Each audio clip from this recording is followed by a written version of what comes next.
Dawn, a 28-year-old female gamer, met her husband while gaming. Now that they're married, does he have to fight with the computer for attention? I understand that you got married 5 months ago, so how does your husband feel about you gaming?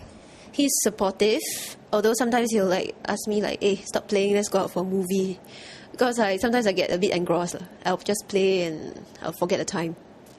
Have you tried to influence him into gaming too? I actually met him through the game. But ever since then, he has stopped playing to focus on his career. So, does he try to compete with you when you guys occasionally play? Originally, yes, until he realized that he was no match. Wow. Yeah, so it was he just gave up. Okay, so what happens if kids comes into the picture? Well, yeah, that could be... I think then gaming might have to take a back seat. Because I know kids take up a lot of time. But that wouldn't be so soon, probably 2 years.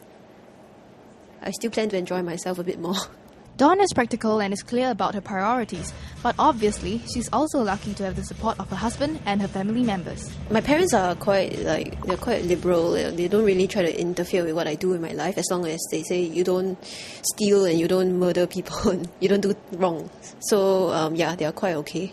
My brother also plays, so sometimes we use it as kind of bonding session. So Having to juggle a full-time job with a competitive hobby can't be easy. well, when I first joined my company and they found out I was a gamer, they were actually very excited.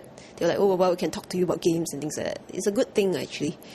Yeah, they do look at me differently somehow. Some people just I don't believe you, I want to see you do it. Yeah, in fact, there was once, I think there was this documentary done, and my boss was interviewed, asking him how he felt about me playing games and things like that. He feels that it's good and he's quite supportive. Full-time professional gamers are few and far between in Singapore. To really excel in a game, it's better to do it full-time. I think at the moment now, Singapore is still not really ready for competitive gaming. The support must come from the government, I believe.